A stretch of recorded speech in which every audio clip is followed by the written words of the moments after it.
friends, and welcome back to my channel. So I am new to the subgenre of mafia mob reads, and I thought what better way to learn the base, the core, everyone's favorite mafia romances than go to a Goodreads list. I am not someone that goes to a Goodreads list. I find most of them to be very old, but that just means that these are the original mafia romances that everybody loved. So let's find out if Goodreads users are even reliable. So I, over the month, will be reading 10 mafia romances. I will be reading Sempre by J.M. Darhower. This is about Haven and Carmen. That audiobook is 19 hours, so that is quite a long one. I will be reading Killing Sarai. I will be reading Carter Reed by Tijan. We have Crow's Row. And then the last audiobook that I have is Beautiful Disaster. And the new Abby Abernathy is a good girl. She doesn't drink or swear, and she has the appropriate number of cardigans in her wardrobe. Abby believes she has enough distance from the darkness of her past, but when she arrives at college with her best friend, her path to a new beginning is quickly challenged by Eastern University's walking one-night stand. None of that sounds like mob mafia, but I'm gonna believe in the Goodreads list. The Goodreads list would not steer me wrong. King of the Diamonds. I'll be reading Captive in the Dark, and this is book one in a dark duet, so I'm sure it's gonna end on a cliffhanger. All right, and then the last three that I will be reading for the video, I will be reading Ruthless People, I will be reading Nero, and then the last one is Raw. And this starts with, this is not a love story, this is the story of love gone wrong. I'm sure you're wondering how a person falls in love with their stalker, and so am I. This isn't a story, this is my life.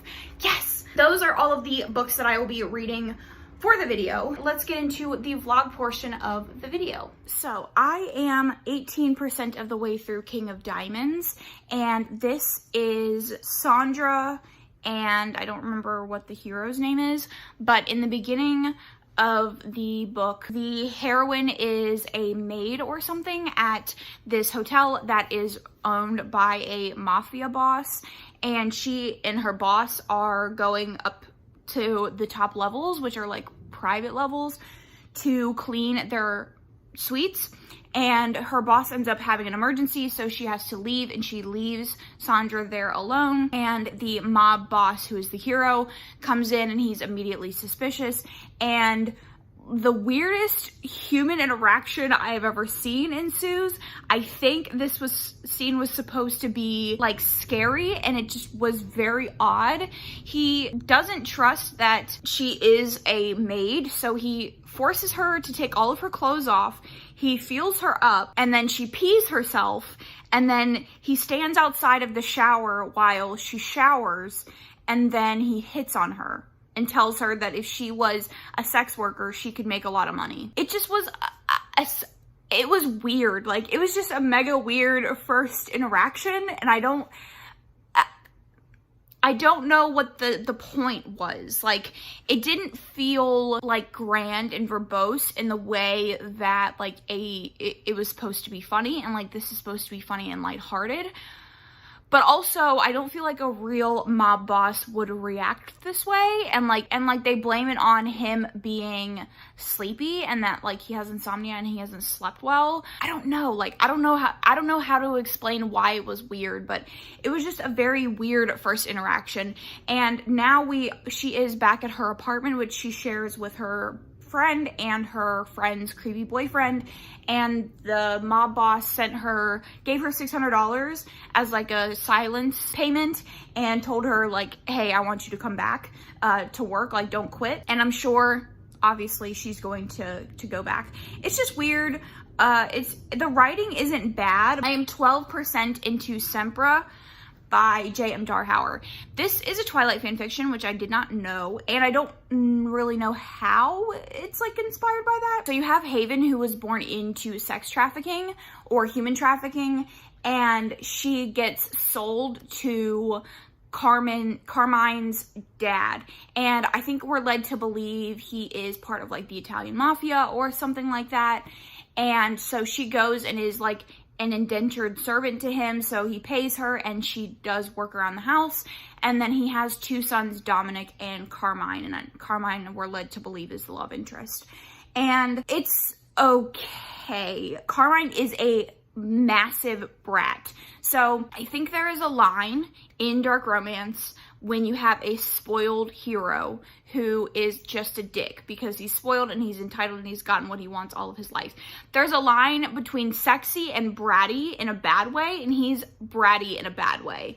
And he just, like, you can tell that it's supposed to be cute or like funny or endearing, that he just has never struggled his entire life. And it's kind of off-putting, kind of annoying.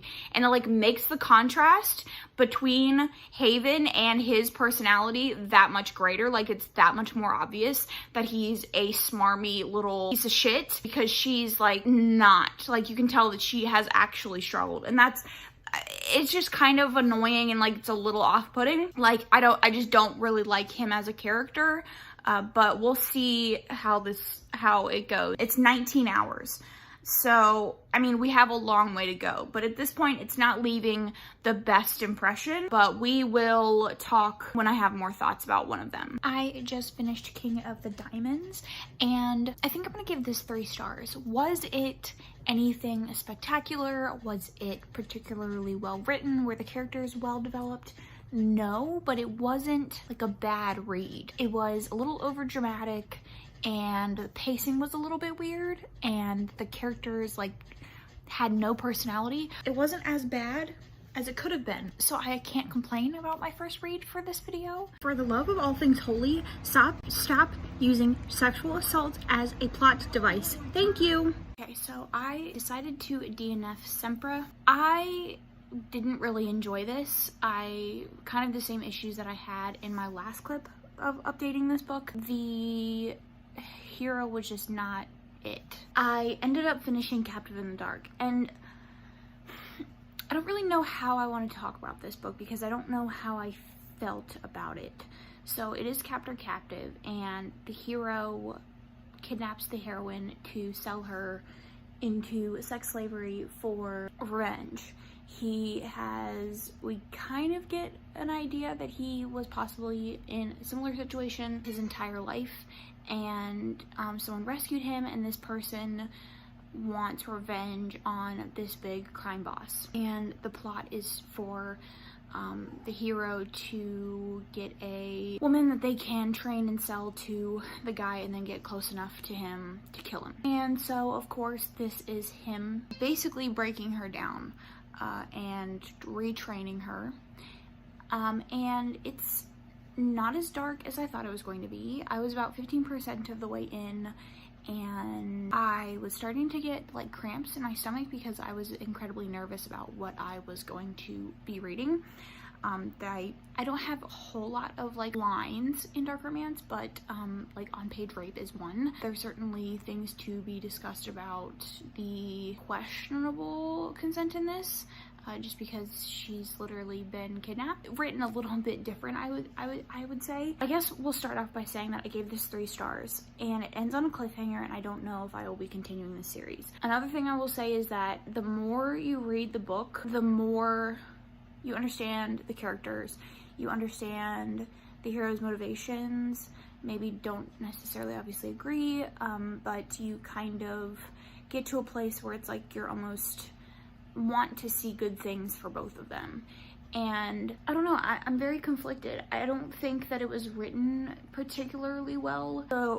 The majority of the book takes place in a single room. Particulars around the room and like what she could see and what she couldn't see, like all of that, building the tension around the room and like the claustrophobic feeling was a little bit off because it didn't wholly make sense, and I don't feel like that was clearly and concisely laid out, so we weren't fully able to understand what the situation that she was in is. Like, we knew the situation, she was locked in this room, but you didn't really know like how much she could see or anything like that, and a lot of it took place in the same room. So I think it felt a little bit anticlimactic, a little bit, not necessarily say slow, but there was a lot of like saying and not showing. So I don't know, I think I'm comfortable with 3 stars, and I don't know if I would continue.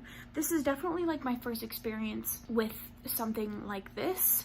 I have read Captor Captive previously, but I haven't read something where there's like sex trafficking going on. So I don't know. I think I think I need to sit on it. Like, I've already rated it, and I'm not going to change it from a 3-star, but is it something that I enjoyed or would recommend? I would have to think about. Hi friends, so I managed to finish Killing Sarai, and I ended up giving it 3 stars. So this is about Sarai and Victor, and in the beginning of the book, Sarai manages to escape this captivity that she's been held in since she was 14. I think she's like 23 or something like that. And so she manages to escape by hiding away in his car, and then he ends up taking her for leverage. When I originally started this, it was like a 5-star. I loved Victor, I loved the storyline, and as the book went on, it just kind of really went downhill. I think that there was too much plot, and the plot was pretty slow and not enough romance. And I really loved Victor. He was like the definition of the cold hero, but there wasn't times where he was like openly doing things to show that he had feelings for her. He was like cold the entire time, and I would have liked a little bit more emphasis on their relationship and less on the plot, because there is a point where it becomes not about him holding her hostage and it becomes about them working together, and it was just a little bit boring. It was a lot of them traveling around, but nothing else really going on, and it just slowly like deteriorated from there, and we didn't really get that like switch over. And while I liked Victor, I liked that he in the very beginning was like, I don't really care. Like, he has his goal, his mission. He works for this organization that takes out bad people, is what it seems, and so he has this ultimate goal and he doesn't want anything to detract from it. Kind of see him with that goal, and then Sarai is like, I just don't understand why you won't help me, but he doesn't want to be distracted, I guess. And so I liked their dynamic. I just wish we had gotten a little less plot, or rather nothing really happened. There was an emphasis on plot, but nothing with the plot was really happening. They were just driving here, driving there, driving here. This is a 7-book series. I think that we could have maybe combined this one and the second one to lessen the pages a little bit, because it started off great and just went downhill from there. I did like the ending. I might continue with the series eventually, but yeah, I wasn't a huge fan of it. I did start Carter Reed. I got maybe an hour or so into the audiobook, and this is about a woman who in the beginning of the book, she comes home to her roommate being raped by her boyfriend, by the roommate's boyfriend, and she shoots him and kills him, and then they go on the run, and I believe she has to go to someone who was her brother's best friend named Carter Reed, and I think we're led to believe he's like a mafia boss or something like that. And where I'm at, she is just now showing up to a hotel that he owns, or a bar / hotel that he owns. So that's how I'm going with that. I don't love it. The writing is not that great, and I don't love the heroine. She has experienced her own trauma in the past, but her friend was brutalized and then watched her boyfriend get killed. She was the one that killed him, but like, she doesn't care to even help her friend emotionally. She says she's doing it for her friend, but she doesn't really try to help her friend, and she doesn't really try to like make sure that she feels okay emotionally.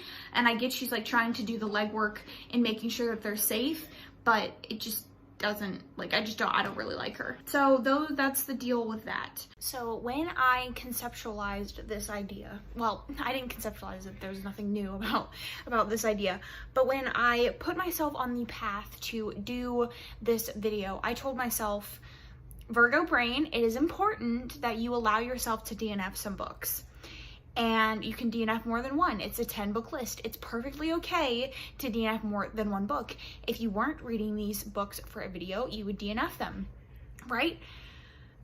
So I decided to DNF 2 more books. I know I've already DNF'd Sempre or whatever, but I'm feeling pretty good about DNFing these as well. I hope you can forgive me. So I have decided to DNF Carter Reed. Same opinions that I had last time I talked about it. I don't enjoy being in the head of the main character. And then I also decided to DNF Beautiful Disaster. There is a time in my life when the like new adult college toxic relationship was fun, right? I read after I read it and I had fun. It was like a train wreck, and this felt like that. And it's not going, like, it's not something that I'm interested in reading anymore. It's not something that I find entertaining. So I have also decided to DNF that. As far as I got, which was only like a couple of hours into the audiobook, there was no mafia, but I did read some spoiler reviews that mentioned later on he tries to join. This was just felt like every other college thing, right down to the opening scene being at an underground fight and the heroine is wearing a cardigan to let you know that she's really not like those other sluts. I am currently reading Crow's Row and I am enjoying it. I don't know if it's going to be like an all-time favorite. It's, for one, a very big book, but it's basically about the heroine who, in the beginning of the book, all of her roommates in college go off on vacation and she has to stay. We get kind of an idea that she might have lost her family or her family is really shitty. I cannot exactly remember. It's been a while since I've actually picked it up, but she is all alone. And so she's running in the park one day and she runs into this guy and his dog, and so they have like this weird chemistry between them. And then the next time they see each other, he's killing someone in the park and he ends up kidnapping her. And now we're seeing him kind of like bring her into the fold. I don't know if he like is going to continue to keep her captive, but he's already basically said like, I have no intention of killing you. So I don't know if he's just going to bring her in as like another member of his group or what. But I am intrigued. I'm interested in continuing. I'm going to continue. I do have Nero, Ruthless People, and Raw left. And then this one, of course. So we have some ones that could potentially be good left. I've heard Ruthless People is bonkers, so we'll talk. There's two things that I find annoying and pull me out of a story immediately. One, it's when the main character makes statements like, in the future, I would consider this the moment that changed my life. Like, that shit's annoying. And also when the main character asks dumb questions because the author assumes that the reader isn't intelligent enough to figure that out. For example, they called a guy tiny, but he was big. Common joke. You can argue the ethics of the joke, and she was like, but why would you call him tiny if he's fat? Do you think the reader is not intelligent enough to understand why that? If you read beloved YA fantasy series 6 of Crows and you thought I want more blue balls, less plot, and Inej to be dumb as fuck, this is the book for you. 2 stars. Okay, my friends. I feel like I'm becoming unhinged with this video. This is not going at all how I thought it was going to go. I have DNF'd Raw. This was the like stalker. I hated this. It was incredibly boring. It's over 400 pages and nothing was happening. The relationship was very like Christian Grey-esque, which doesn't feel great. The writing is very similar. Like, I'm just not loving the things that I'm reading for this video. I do have 2 more, Nero and Ruthless People. Both of those are over 450 pages. So we'll see how that goes. I know Nero is like a high school bully, so hopefully that will like revitalize my reading for this video. But you can expect a certain level of like badness or just like not really fitting what you like when you do list videos or get recommendations of books that you didn't really do any prior research for beyond just like, this is on a list, so I'm gonna read it type of thing. But I just like, I haven't enjoyed any of these. Like, none of these have been good. None of these have been above the 3-star. None of these are things that I would recommend to you. So yeah, let's hope things get better. So I finally fucking liked a book for this video. I just finished Nero and I gave it 4 stars. This is super good. I knew that if anything was going to revive this video, it would be that book. So it's not exactly like a high school bully, but it is about Nero and Elle. And in the beginning of the book, Elle witnesses the murder of someone by Nero's family. And so his dad, who is the mob boss, goes to him and says, you need to find out what this girl knows. And so he like fakes interest in her, and then it goes from there. And I freaking loved this. I will say there isn't like a clear definitive point where it goes from like Nero wanting to figure out who, like what she knows just to like find out if he needed to kill her or not, to like when he actually started like liking her and wanting to be with her. But when I tell you he gets to the point where he's liking it, he's obsessed. So if you like the high school bully feeling with obsessive heroes, I highly recommend this one. And I'm very interested to continue this series because one of the books is about her friend who has like a very interesting dynamic with several of the characters from this one. And also I think all of his brothers plus his friends have books, and I liked all of them. So I'm definitely very interested to continue the series. The writing is incredibly accessible, and like it's very dramatic and over the top, but it's not in a bad way. It's not like in a jokey, self-aware way, but it's not in like a ridiculous, I can't stand to read this way. It's just, if you enjoy a little unbelievable, a little bit ridiculous stories, then you'll like this. So hopefully I like Ruthless People. Hopefully we can end this video off with a bang. But Ruthless People is the last one that I have to read for this video, and I've heard that it is bonkers. Both the hero and the heroine are just like ruthless. I'll update you guys later, I guess. Okay friends, I have finally finished the last book for this video, which means the vlog is coming to an end. So I finished Ruthless People today. If you are looking for an intense mafia story with a light romance, I would recommend this. It's incredibly plot heavy, it's incredibly heavy leaning towards the mafia aspect, and it's very dark and gruesome. As far as categorizing it as a romance, I don't really think it fits that bill, and for those reasons I have decided to give it 3 stars. It kind of felt like a drag. I think one of the major reasons is that I did not like the hero or the heroine. Both of them are extremely unlikable, as they are meant to be, but I find even with unlikable characters, I find something in them that makes me root for them. And with these 2 characters, there was nothing. They were both extremely childish and immature. They were constantly bickering amongst each other. Basically, this is about 2 families who have come together through a marriage that has brought the hero and the heroine together. And the heroine is not at all what the hero expects. In the mafia world, women are kind of just like there. They don't really participate. And so that's kind of what he is expecting. And instead he gets this woman who has been running the Italian mob, I think, all by herself. And because her dad is sick, and they didn't know that. She's kind of undercover, and so she has fought her way tooth and nail to the top to even be called boss, to get the respect to be called boss. And all of that sounds good, but both of them acted like children, and it just was very annoying given the stakes of the story. And I guess that was the problem, is you would think that they're killing indiscriminately. Whoever they want to kill, they're killing. Men, women, babies, they don't care. Pregnant women, like, they don't have any scruples about who they kill. They don't care, they'll kill anyone. But their like actual personalities didn't really line up. It wasn't really my thing. And we'll get into the rankings of how I feel about these books in relation to my enjoyment, but also like the actual, is this like a mafia story, later. But I do think that this was like the best out of all of the books that I read for mafia content, but I didn't enjoy it all that much.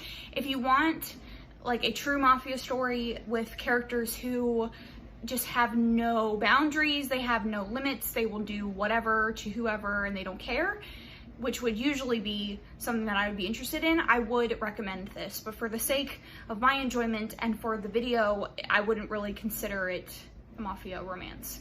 So let's get into my ranking for these books. So I think if I were to rate this based on my enjoyment, I would say I definitely enjoyed Nero the most, and then King of Diamonds. I think that even with the kind of meh mafia aspects, I think they were enjoyable as books, and then we had Captive in the Dark, which I am hesitant to say that I enjoyed it. I don't know how I felt about it even 3 weeks later, but I did enjoy them more than the other three. So we have Killing Sarai, which started out as like a 5 star. I thought it was going to be the best thing that I read, and then it just did not turn out anything like I was hoping it would. And then we have Ruthless People, which, like I said earlier, if you're looking for straight mafia content, it's good, but as a romance, I would not recommend it. And then lastly, Crow's Row. Didn't like really any aspect of this. The plot was boring, the relationship was weird, and the mafia aspects I don't feel like were that interesting. And then of course we have the 4 that I didn't read that I am going to talk about for the I guess like mafia-ness of them, just based on what I read. So obviously, like I said, Ruthless People, Killing Sarai, and Nero were probably at the top as far as like what was mentioned, how much actual involvement the characters had in the mafia aspects of the story. And then Sempre, I did DNF this, but there was chapters with the hero's dad, where he's like talking about mafia stuff, but I didn't really feel inclined to consider this like a mafia book. Same with Crow's Row, like he kidnaps her and there's like guards around, but it didn't really feel as if it had like that external mafia feeling to it. And then Captive in the Dark, you could argue that this could be anything. It wouldn't necessarily be mafia. You don't necessarily find out why he's doing what he's doing. And then the last 4, we have King of Diamonds, which I did enjoy, but you don't really have any substantial mafia dealings, I guess. Carter Reed, I only read a little bit of it, and we got some, but with what I got, I just couldn't really say it was like a full-on. And then Raw, he could have been anyone, really, with what I read. There wasn't really any elements that far. And then Beautiful Disaster, like I think it's mentioned once in this book that he's trying to join the mafia, and that's it. So yeah, those are my rankings for these books. So that is going to be it for the vlog. I really hope you enjoyed this, and if you have made it this far of what I'm sure is going to be a very long vlog, thank you so much. If you are interested in watching more content, seeing more content from me, make sure you subscribe and leave your comment down below on any of the books that I talked about. If you want to see a follow-up video with some actual mafia romance recommendations from me, I would be more than happy to do so, because I have so many better recommendations than these. Thank you so much for watching, and I will catch you guys in my next one.